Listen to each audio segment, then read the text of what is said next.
Rene, segment 5, your personal story. You've been quoted as saying that you've undergone 2 conversions, and the first was intellectual. The intellectual conversion occurred, I'm assuming, when reading The Golden Bough, you recognized that Christianity was different. Am I correct about that? Yes, but this is not necessarily a Christian. It's the encounter of these texts with the Gospels, which convinced me. And then when I realized precisely that it's this mixture, there will be the sea and the roaring of the waves and so forth, and man will fight man, and city against city and so forth. It's always symmetrical, like what I call the doubles, the basic conflictual situation. When you realize that these 2 things are one. I'm looking to you for a little cheer here. The apocalyptic, when I was a teenager, the apocalyptic texts impressed me as well. They scared the wits out of me. Yeah. And in fact, I can remember hearing a country preacher talking about he somehow or other had the hydrogen bomb predicted in the book of Revelation. People want to be scared today. All their films and so forth. The only Paranormal fear, Activities is a big hit. The only fear they refuse is a good one. The one that says there must be a God there who is in charge and who can reward as well as punish. Do you believe, I've got a question here from a viewer, Todd Jones. Does Rene Girard believe that there's any way to turn the tide? Yes, behaving like Christians. All right. Now, Rene, to conclude, would you indulge me in concluding this interview? I would like to ask you to be my personal guide here and demonstrate to me a close Girardian reading of a text. I'll give you a couple of passages and ask you to comment on it. Luke chapter 1. And the angel came in unto her and said, Hail, thou that art highly favored, the Lord is with thee. Blessed art thou among women. And when she saw him, she was troubled at his saying. And the angel said unto her, Fear not, Mary, for thou hast found favor with God. What is that woman doing in the Christian myth? Well, that Christian is part, that woman is part, is the very important part, is Mary. And she's the mother of the child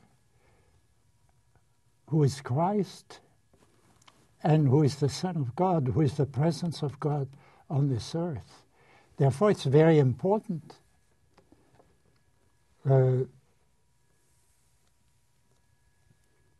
Protestant and Catholics give various different importance to Mary and so forth. I don't think it's very important. The importance is to see that it justifies, in a way, history in a religious way. That history is both human and divine, and that the consequences, in a way, are always made manifest by God. For the right reason. There's no stagecraft here. There's no melodrama. There is no melodrama. You have a simple girl who's scared witless. That's right. All right.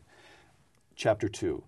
And it came to pass in those days that there went out a decree from Caesar Augustus that all the world should be taxed. And Joseph went up from Galilee into Judea, into the city of David, which is called Bethlehem. And so it was that while they were there, Mary brought forth her firstborn son and wrapped him in swaddling clothes and laid him in a manger, because there was no room for them at the inn. This is an odd appearance for the God, the dying and resurrected God, to be making. Well,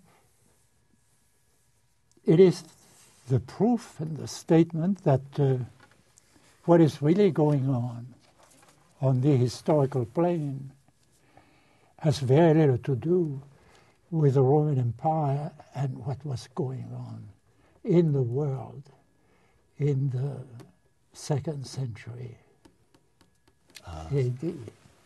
So we begin with, in effect, the front page of the New York Times, Caesar Augustus decree, and then the gospel immediately shows us what is important is a secret, ordinary human truth here. That's right. Taking place in a little out of the way. Yeah, but taking place only in one place, you know, being unique, being something which has to be discovered, which we cannot afford to say, oh, well, okay, it's there, it's unimportant. No, it's not unimportant.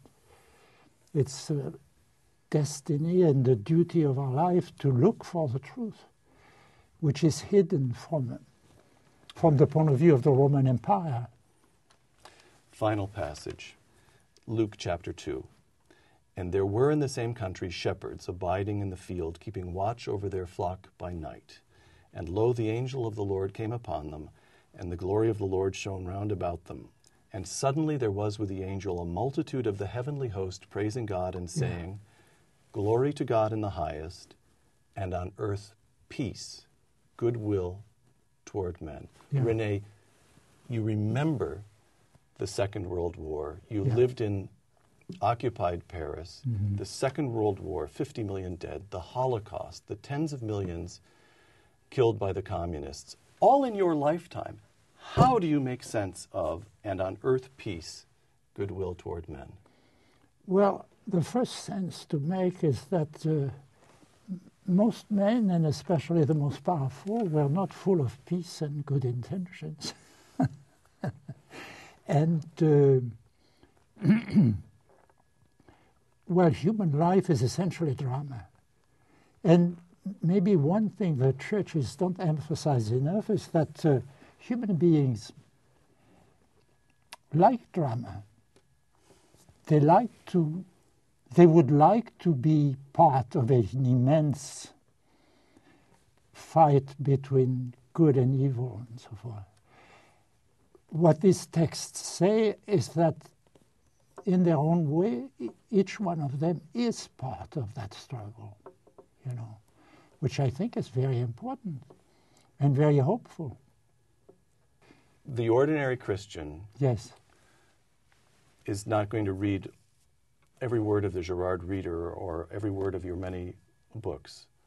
Can you sum up the It's really very unimportant. He may have insights which are more profound than mine, and he should believe and he should trust that he's a very important man for God, and that his understanding of reality as a religious history is an event that rejoices God.